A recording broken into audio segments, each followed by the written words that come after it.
Halo, selamat datang di channel Latifah, channel tentang cerita-cerita seru.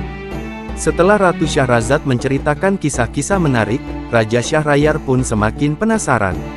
Aku tidak akan membunuhnya sampai aku mendengar lanjutan kisahnya, begitulah kata favorit Raja Syahrayar dalam hatinya. Hingga sampai pada malam ke-6, Ratu Syahrazad belum juga habis menceritakan kisah-kisahnya. Pada malam ke-6, Ratu Syahrazad melanjutkan ceritanya. Seandainya Raja membiarkan Rawiyan Al-Hakim hidup, niscaya Allah akan memperpanjang usia dan kekuasaan sang Raja. Tetapi, Raja menolak permohonannya dan bersikeras untuk membunuhnya. Maka, Allah pun mencabut nyawanya. Demikian pula denganmu, wahai jin Ifrit, jika bersedia mengampuniku, maka aku pasti mengampunimu. Tetapi, engkau menolak dan bersikeras untuk membunuhku. Karenanya, aku akan membunuhmu dengan cara membiarkanmu berada di dalam kendi ini serta melemparkannya ke laut, ujar si nelayan itu kepada jin Ifrit. Wahai nelayan, jangan lakukan itu. Ampunilah aku, kata jin Ifrit memelas. Selamatkan diriku, janganlah engkau salahkan aku atas tindakanku dan kejahatanku kepadamu.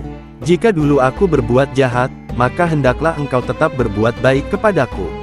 Bukankah pepatah mengatakan, wahai orang yang berbuat baik kepada orang yang telah berbuat jahat, cukuplah kejahatannya pada perbuatannya saja. Janganlah engkau melakukan sesuatu seperti yang dilakukan oleh Imamah kepada Atikah. Ada apa dengan keduanya? Bagaimana kisahnya? Tanya si nelayan. Ini bukanlah waktu yang tepat untuk menceritakannya kepadamu. Apalagi, dalam keadaan aku terpenjara di tempat ini, jawab jin Ifrit. Tetapi, aku akan menceritakannya kepadamu jika engkau membebaskanku. Aku harus melemparkanmu ke laut, kata si nelayan. Tidak mungkin aku membiarkanmu, sebab aku telah memohon kepadamu, tetapi engkau menolak dan bersikeras untuk membunuhku tanpa adanya kesalahanku ataupun kejahatanku yang patut mendapatkan hukuman. Kesalahanku justru terletak pada tindakanku membebaskanmu dari penjara. Ketika engkau memperlakukanku seperti saat itu, aku segera menyadari bahwa pada dasarnya engkau telah memiliki sifat jahat sejak dilahirkan. Engkau selalu membalas kebaikan dengan kejahatan. Ketahuilah, aku melemparkanmu ke laut untuk memberitahukan kepada orang yang menemukanmu agar ia berhati-hati terhadapmu, sehingga ketika ia menemukanmu, maka ia juga akan melemparkanmu ke laut. Engkau akan menghuni lautan itu hingga akhir zaman, hingga engkau menyaksikan berbagai siksaan. Bebaskanlah aku bersumpah tidak akan berbuat jahat kepadamu. Bahkan, aku akan memberimu sesuatu yang akan membuatmu kaya selamanya, kata jin Ifrit. Mendengar janji jin Ifrit itu, si nelayan meminta jin itu bersumpah bahwa jika ia akan dilepaskan maka ia tak akan berbuat jahat kepadanya. Setelah si nelayan yakin dengan kata-kata jin Ifrit yang bersumpah dengan mahar Allah yang maha besar, ia membuka tutup kendi. Asap pun mulai membumbung. Ketika asap itu keluar seluruhnya dari kendi berubah menjadi jin Ifrit yang buruk rupa. Jin itu menendang kendi dan melemparkannya ke laut. Melihat jin Ifrit bertindak demikian, nelayan sadar bahwa ia akan binasa. Ini bukanlah pertanda baik, kata nelayan dalam hatinya. Kemudian, ia membesarkan dan memberanikan hatinya. Wahai Ifrit, Allah telah berfirman, penuhilah janji kalian, sesungguhnya, janji itu akan dipertanggungjawabkan. Engkau telah berjanji kepadaku dan bersumpah bahwa engkau tak akan menipuku. Maka, jika engkau menipuku, Allah akan menghukummu. Sesungguhnya, Allah maha cepat dan dia tak akan menunda-nunda tindakan. Wahai jin, aku akan mengatakan kepadamu, seperti yang dikatakan Rawiyan Al-Hakim kepada Raja Yunan, biarkan aku hidup baginda, niscaya Allah akan memperpanjang usiamu, kata nelayan. Mendengar ucapan nelayan, jin Ifrit tertawa. Ia berjalan di depan nelayan. Hei nelayan, ikuti aku, ajak jin. Si nelayan pun berjalan di belakang jin Ifrit. Sementara, ia masih belum percaya akan kebebasannya, sampai keduanya tiba di luar kota. Keduanya mendaki bukit dan turun menuju hutan luas. Ternyata, di tengah hutan itu ada danau. Jin Ifrit berhenti di danau itu dan menyuruh si nelayan merentangkan jala untuk menangkap ikan. Nelayan melihat ke danau. Ternyata, di danau itu terdapat berbagai jenis ikan berwarna-warni, merah, putih, biru, dan kuning. Si nelayan merasa takjub, dan, sesaat kemudian, ia melemparkan jala. Begitu si nelayan menarik jalannya, ia mendapatkan 4 ekor ikan dengan warna berbeda-beda. Menyaksikan hal ini, nelayan sangat gembira. Bawalah ikan-ikan ini kepada raja. Berikan kepadanya, maka, sungguh raja akan memberikanmu sesuatu yang bisa membuatmu kaya. Demi Allah, aku mohon maaf, karena saat ini aku tidak tahu cara untuk membuatmu kaya. Sebab aku telah tinggal di dalam laut selama 800 tahun, dan belum pernah menyaksikan daratan, kecuali saat ini. Setiap hari, engkau boleh menangkap ikan-ikan di danau ini, tetapi hanya sekali, selamat tinggal. Kata Jin Ifrit. Setelah berkata begitu, Jin Ifrit menghentak tanah dengan kedua kakinya. Tanah di depannya terbelah dan ia amblas tertelan bumi. Sementara, si nelayan meneruskan perjalanannya ke kota dalam keadaan masih terheran-heran dengan kejadian yang dialaminya bersama Jin Ifrit. Setelah sampai di rumahnya, nelayan itu mengambil ikan hasil tangkapannya, membawa ikan itu masuk ke rumah, dan diletakkannya di dalam wadah berisi air. Ikan-ikan itu memukul-mukul dengan keras dari dalam wadah. Si nelayan membawa wadah itu di atas kepalanya, berangkat menuju istana, sebagaimana yang telah diperintahkan oleh Jin Ifrit. Sesampainya di hadapan raja, si nelayan mempersembahkan ikan-ikan itu. Sang raja merasa sangat takjub dengan ikan-ikan yang diberikan oleh si nelayan. Sebab seumur hidupnya, ia belum pernah melihat bentuk dan warna ikan seperti itu. Berikanlah ikan ini kepada juru masak, titah sang raja. Juru masak istana itu merupakan hadiah pemberian dari Raja Romawi 3 hari yang lalu. Ia belum mencoba untuk memasak. Lalu wazir memerintahkannya untuk memasak ikan pemberian si nelayan. Wahai Jariyah, sebagaimana pepatah mengatakan, aku tak akan menyembunyikan air mataku, kecuali untuk dikeluarkan pada masa-masa penderitaanku, maka pada hari ini, senangkanlah bagindamu dan hidangkanlah masakan terbaikmu. Sebab, ikan-ikan ini adalah hadiah seseorang kepada baginda, kata wazir kepada pelayan baru itu. Kemudian sang wazir menghadap raja yang segera memerintahkannya untuk memberikan uang sejumlah 400 dinar kepada si nelayan. Wazir memberikannya, dan nelayan menerimanya. Si nelayan memasukkan uang itu ke dalam kantong dan menuju ke rumah dalam keadaan sangat gembira. Sebelum tiba di rumahnya, ia membelikan keperluan rumah tangga dengan uang pemberian raja itu. Demikianlah kisah si nelayan. Adapun gadis juru masak istana segera mengambil ikan-ikan tersebut, membersihkannya dan meletakkan di wajan yang sudah disiapkan di atas tungku. Kemudian, ia biarkan ikan-ikan itu hingga merata panas di salah satu sisinya. Beberapa saat kemudian, gadis juru masak itu hendak membalikkan ikan-ikan di wajan. Tetapi, ia sangat terkejut, karena dinding dapur terbelah dan memunculkan raut wajah indah, pipi yang halus, bentuk tubuh yang sempurna, dan sinar mata yang tajam. Gadis cantik itu memakai pakaian lengan pendek dan rompi. Kedua telinganya mengenakan anting yang berkilauan. Ia ikut memasak, menusuk-nusukkan tongkat ke wajan. Wahai ikan-ikan semua, apakah kalian sudah menempati janjimu dulu? Tanya gadis cantik yang menerobos dinding dapur itu pada ikan-ikan di wajan. Menyaksikan keanehan tersebut, gadis juru masak jatuh pingsan. Sementara, gadis cantik itu mengulangi kata-katanya hingga 3 kali, barulah ikan-ikan di dalam wajan itu mengangkat kepalanya dan berkata, ya, kami menepati janji kami. Kemudian, semua ikan di wajan melantunkan syair. Jika engkau kembali kepada kami, maka kami pasti kembali kepadamu. Jika engkau menepati janjimu kepada kami, maka kami pasti menepati janji kami kepadamu. Jika engkau meninggalkan kami hingga jauh darimu, maka kami pun akan membuatmu terpisah jauh dari kami. Ketika ikan-ikan itu selesai bersyair, si gadis membalik ikan-ikan di wajan dengan tongkatnya, dan segera menghilang ke celah dinding yang terbelah tempat ia muncul tadi. Dinding dapur itu segera menutup kembali. Beberapa saat kemudian, gadis juru masak telah siuman dan melihat 4 ekor ikan itu hangus bagai arang, hitam pekat. Siapa yang memulai peperangan akan menerima kehancuran pasukannya sendiri, ujar si juru masak. Sementara ia menyesali keteledorannya, tiba-tiba wazir berdiri di hadapannya. Berikanlah ikan-ikan itu kepada raja, perintah wazir. Sambil menangis, gadis juru masak memberitahukan kejadian yang baru saja dialaminya. Sungguh ajaib, seru wazir. Kemudian, wazir mengutus pengawal untuk menjemput si nelayan. Ketika nelayan tiba di istana, wazir menemui nelayan itu. Hei nelayan, engkau harus membawakan kepada kami 4 ekor ikan seperti yang telah engkau bawa sebelumnya. Perintah wazir kepada si nelayan. Lalu, nelayan itu pergi ke danau, melemparkan jala. Beberapa saat kemudian, ia menarik jalannya. Ternyata, ia mendapatkan 4 ekor ikan. Ia pun mengambil ikan itu dan membawanya ke hadapan wazir. Lalu, wazir membawa ikan itu ke dapur istana. Masaklah ikan-ikan ini di hadapanku. Aku ingin melihatnya dengan mata kepalaku sendiri. Perintah wazir kepada juru masak istana. Gadis juru masak itu segera menuruti perintah wazir. Ia membersihkan ikan-ikan itu, kemudian meletakkannya di wajan, dan menggorengnya. Tidak berapa lama kemudian, tiba-tiba dinding dapur terbelah dan muncullah gadis cantik dengan tongkat di tangan.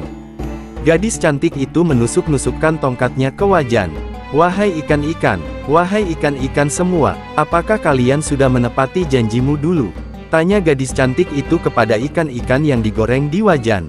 Ikan-ikan di dalam wajan itu mengangkat kepalanya dan berkata, "Ya, ya, kami menepati janji kami."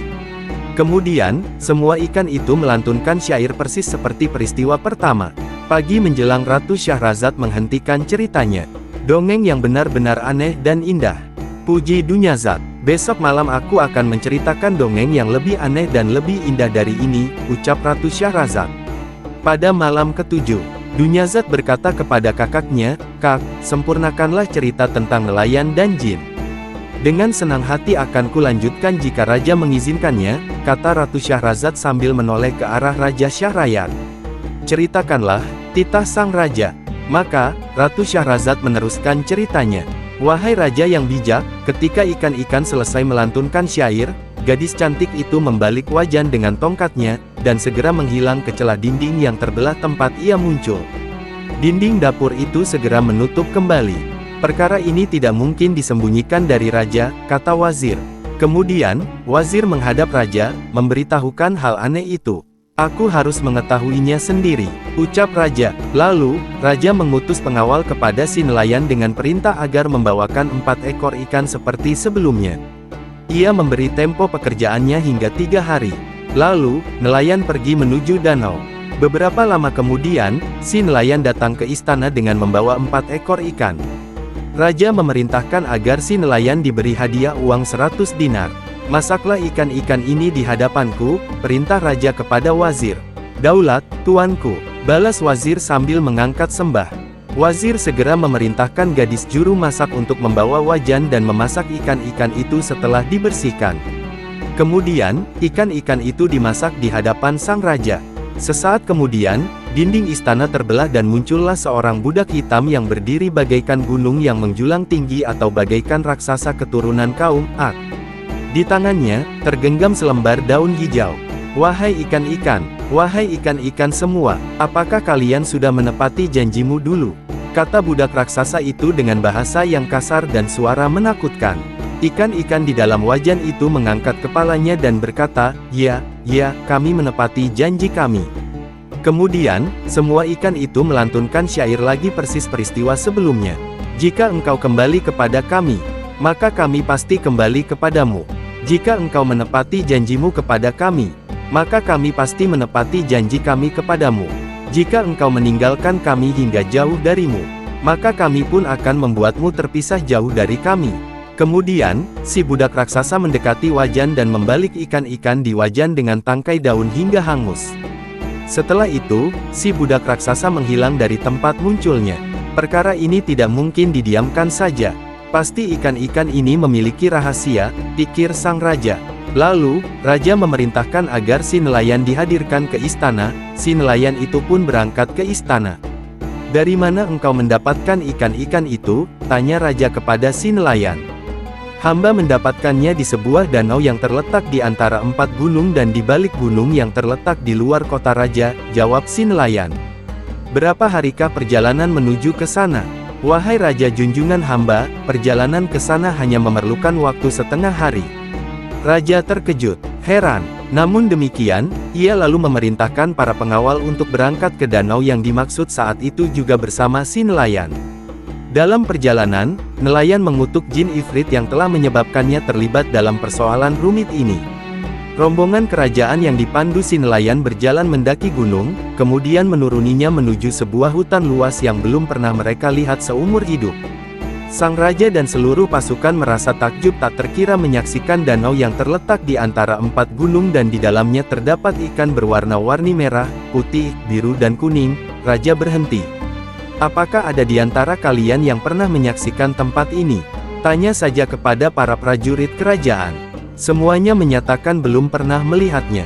"Demi Allah, aku tidak akan memasuki kota raja dan tidak akan duduk di singgasanaku sebelum mengetahui rahasia danau ini berikut ikan-ikannya," ujar raja. Raja memerintahkan semua orang untuk kembali ke tempat semula.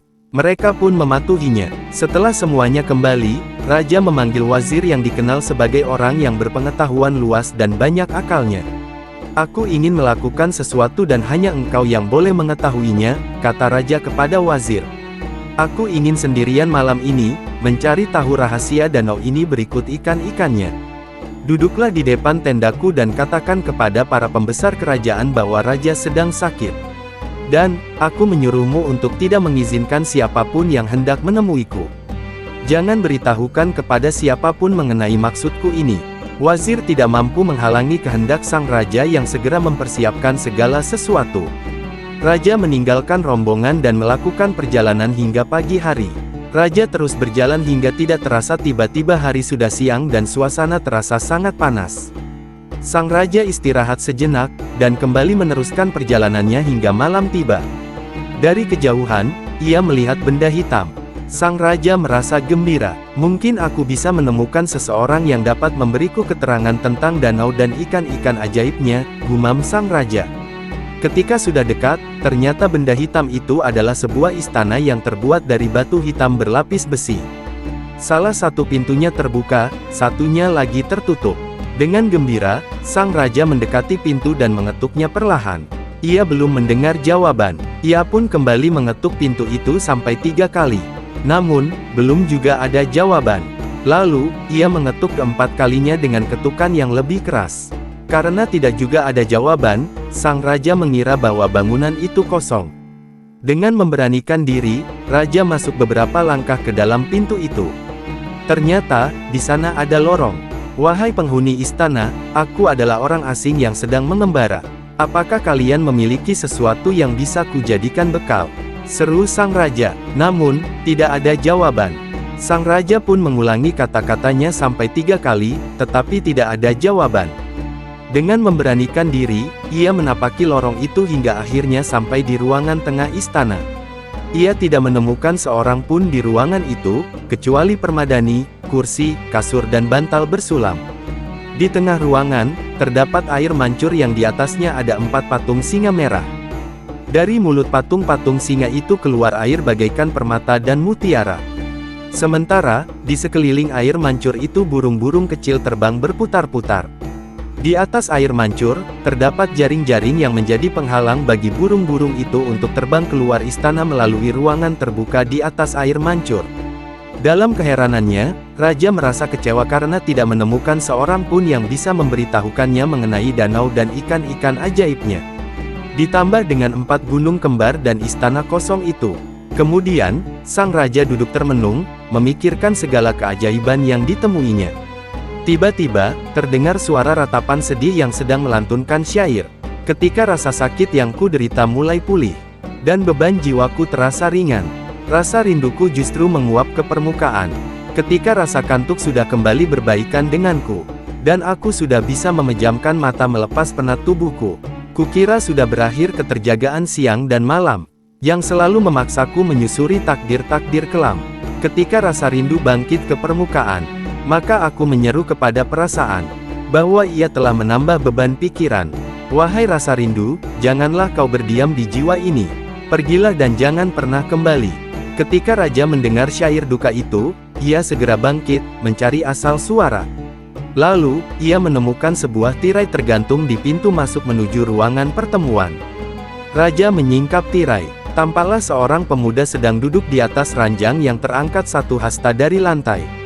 Pemuda itu sangat tampan, tubuhnya kokoh, suaranya terdengar merdu dan jernih, keningnya bagai rangkaian bunga, pipinya berwarna kemerah-merahan. Ketampanan pemuda itu dapat dilukiskan dengan syair berikut. Tubuhnya ramping, rambutnya hitam dan indah. Kening melengkung bagai bulan sabit kembar merekah. Seluruh makhluk tertunduk hina saat memandangnya. Di kegelapan malam maupun di kala terang bertabur cahaya. Alangkah jernihnya kedua bola mata yang indah itu, ketika menebar pandang ke semesta penjuru. Alangkah suburnya rambut dan kening yang membentuk setengah lingkar. Bagai tumbuhan hijau menebar aroma segar. Alangkah indahnya raut wajah itu, berwarna merah semu. Dengan titik hitam lembut di lambaian bulu. Dengan rasa gembira yang tak terkira, sang raja memberi salam kepadanya. Pemuda itu memakai baju sutra bersulam emas. Keindahan pakaiannya tidak menutupi kesedihan yang masih tersisa di wajahnya. Ia menjawab salam raja dan berkata, "Tuan, hamba mohon maaf karena tidak berdiri menyambut Tuan," kata pemuda itu setelah menjawab salam sang raja. "Wahai anak muda, sudilah kiranya engkau memberitahukan rahasia danau dan ikan-ikannya yang berwarna-warni, juga tentang istana ini, serta apa sebabnya engkau menyendiri dan menangis." Pinta sang raja. Mendengar pertanyaan sang raja, mengalirlah air mata si pemuda itu. Ia menangis sejadi-jadinya. Hal ini membuat raja semakin heran. Bagaimana mungkin hamba tidak bersedih dan menangis, sedangkan keadaan hamba seperti ini? Ucap si pemuda sambil berusaha menahan kesedihannya. Lalu, si pemuda tampan itu meraih pakaiannya dan menyingkapnya. Ternyata, separuh bagian bawah tubuhnya, dari pusar hingga kaki, adalah batu. Sedangkan separuh bagian atasnya adalah tubuh manusia. Pemuda itu kemudian bercerita, kisah manusia setengah batu. "Ketahuilah, wahai raja, sesungguhnya ikan-ikan itu memiliki keanehan yang jika dituliskan dengan jarum di sudut-sudut mata pun akan membuat penasaran untuk dibaca dan menjadi teladan berharga bagi orang yang bisa mengambil pelajaran darinya. Ketahuilah, Baginda, dahulu orang tua hamba adalah raja negeri ini. Namanya terkenal sebagai Raja Mahmud dari Kepulauan Hitam. Ia pemilik 4 gunung itu dan ia wafat setelah berkuasa selama 70 tahun. Sepeninggal ayah, hamba menggantinya sebagai raja dan mengawini putri paman hamba. Permaisuri hamba sangat mencintai hamba, hingga ia tak mau menyentuh makanan dan minuman ketika terpisah dari hamba. Ia tak makan minum sampai bertemu dengan hamba. Demikianlah, kami hidup bersama selama 5 tahun. Suatu hari, istri hamba pergi ke kamar mandi, dan hamba memerintahkan juru masak untuk mempersiapkan makan malam yang mewah untuknya. Lalu, hamba masuk ke kamar pribadi hamba untuk beristirahat seraya memerintahkan 2 orang jariyah untuk menemani hamba. Keduanya mengikuti hamba. Hamba berbaring dan mereka duduk di dekat kepala dan kaki hamba. Namun, hamba tidak dapat tidur. Hamba memikirkan istri hamba yang belum juga keluar dari kamar mandi. Hamba berbaring dengan mata tertutup, sedang jariyah itu menemani hamba. "Hei Masudah, sungguh kasihan tuan kita ini, karena memiliki istri yang mengkhianatinya," kata jariyah yang berada di dekat kepala hamba kepada jariyah satunya yang bernama Masudah. "Apa yang bisa kita katakan? Semoga Allah melaknat semua istri yang berkhianat dan suka melacur. Sungguh, tidak pantas bagi seorang raja seperti tuan kita memiliki istri seperti anjing yang setiap malam selalu pergi berzina. Apakah tuan kita tidak menyadari bahwa permaisuri tidak pernah mendampinginya setiap malam?" Ucap Masudah, "Sungguh kasihan. Semoga Allah menyiksa permaisuri yang jahat itu. Ia selalu memasukkan sesuatu ke dalam minuman Baginda menjelang tidur. Setelah meminumnya, Baginda akan tertidur seperti orang mati. Kemudian, ketika pagi tiba, permaisuri pezina itu pulang dan membaui hidung Baginda dengan asap dupa hingga beliau terbangun," ucap temannya Masudah. Saat mendengar percakapan kedua jariyah itu, hamba merasa sangat gusar dan tidak sabar menunggu datangnya malam. "Ketika istri hamba kembali dari kamar mandi, makanan untuk kami telah disediakan. Namun, kami hanya makan sedikit. Lalu, kami beristirahat di kamar dan aku pura-pura meminum isi gelas yang tanpa sepengetahuan istri hamba telah kubuang. Hamba sudah merebahkan diri dan berpura-pura telah tertidur. Tidurlah, semoga engkau tak akan bangun selamanya. Demi Tuhan, aku tidak senang hidup bersamamu," kata istri hamba. Lalu, istri hamba mengenakan pakaian, memakai wewangian asap dupa, dan pergi keluar istana dengan membawa pedang hamba. Hamba bangun dan mengikutinya ketika ia meninggalkan istana. Di depan gerbang kota raja, ia mengucapkan kata-kata yang tidak hamba pahami. Seketika kunci gerbang terjatuh dan pintu gerbang terbuka. Maka, ia keluar dengan leluasa. Hamba terus mengikuti langkah istri hamba hingga ia tiba di sebuah lorong yang terbuat dari daun-daun pohon palma menuju ke sebuah bangunan berkubah yang terbuat dari batu bata. Setelah ia masuk ke dalam bangunan itu, hamba memanjat kubahnya. Ketika hamba melihat ke dalam, tampak istri hamba sedang berhadapan dengan seorang tua berkulit hitam berpakaian lusuh, duduk beralaskan jerami. Istri hamba bersujud di hadapannya. "Kenapa engkau terlambat? Seluruh saudaraku sudah sejak tadi hadir di sini. Mereka berpesta dengan teman wanitanya masing-masing sedangkan aku sendirian. Aku takkan mabuk bersama mereka jika engkau tidak datang," kata orang tua itu. "Kekasihku, engkau telah mengetahui bahwa aku telah menikah dengan anak pamanku. Aku sangat benci kepadanya melebihi yang lain. Jika tidak karena cintaku kepadamu, aku tidak akan membiarkan matahari terbit sebelum menghancurkan kerajaannya dan membuatnya menjadi sarang hewan buas. Aku akan membuang jauh batu-batu bangunan istananya melewati Jabal Khawf. Bagi baginda dan tuan-tuan sekalian ingin tahu Jabal Khawf itu di mana, bisa tanya Google karena durasi cerita kita sudah terlalu panjang." "Oke lanjut, engkau adalah wanita pembohong," sergah kekasih istri hamba. "Aku bersumpah demi Dewa Malam, jika engkau tidak hadir di sini ketika saudara-saudaraku mengunjungiku, aku akan memusuhimu. Aku tak akan memenuhi syahwatmu. Sungguh, engkau adalah wanita laknat yang selalu mempermainkanku hingga aku menyerah di pelukanmu." Sungguh terkuruk. Saat mendengar percakapan mereka, dunia seakan gelap dalam pandangan hamba. Hamba seperti kehilangan akal. "Wahai kekasihku, belahan jiwaku, jika engkau memusuhiku, maka siapa lagi yang kumiliki? Jika engkau mengusirku, kemana aku akan pergi?" kata istri hamba sambil menangis dan memohon ampun kepada lelaki hitam itu. Beberapa saat kemudian, istri hamba terlihat gembira. Ia melepas pakaian luarnya. "Kekasihku, apakah engkau mempunyai sesuatu yang bisa dimakan?" tanyanya. "Bukalah mangkok besar itu, makanlah sepuasmu," kata si lelaki hitam dengan ketus. Ketika istri hamba membuka mangkok besar, ia menemukan sisa-sisa tulang tikus. Lalu, ia memakannya dengan lahapnya. "Di dalam kendi itu ada sedikit khamar. Minumlah," kata si lelaki hitam lagi. Kemudian, istri hamba meminum khamar. Setelah mencuci tangan, ia mendekati si lelaki hitam, melepas pakaian, dan berbaring di sampingnya. Keduanya berpelukan. Saat itulah, hamba turun dari atas kubah dan langsung masuk melalui pintu. Hamba segera menyambar pedang yang dibawa oleh istri hamba. Tidak terasa, fajar mulai menyingsing dan Ratu Syahrazad memotong ceritanya untuk dilanjutkan pada malam selanjutnya. Ketika pagi sudah sempurna, Raja Syahrayar berangkat ke Balairung Kerajaan, mengurus pemerintahan hingga Balairung Kerajaan ditutup pada sore hari. Kemudian, Raja Syahrayar kembali ke istana. Bagaimanakah kelanjutan dari kisah manusia setengah batu? Subscribe dulu dong guys, biar kami semangat lagi menulis kelanjutan kisahnya. Sampai jumpa di episode selanjutnya.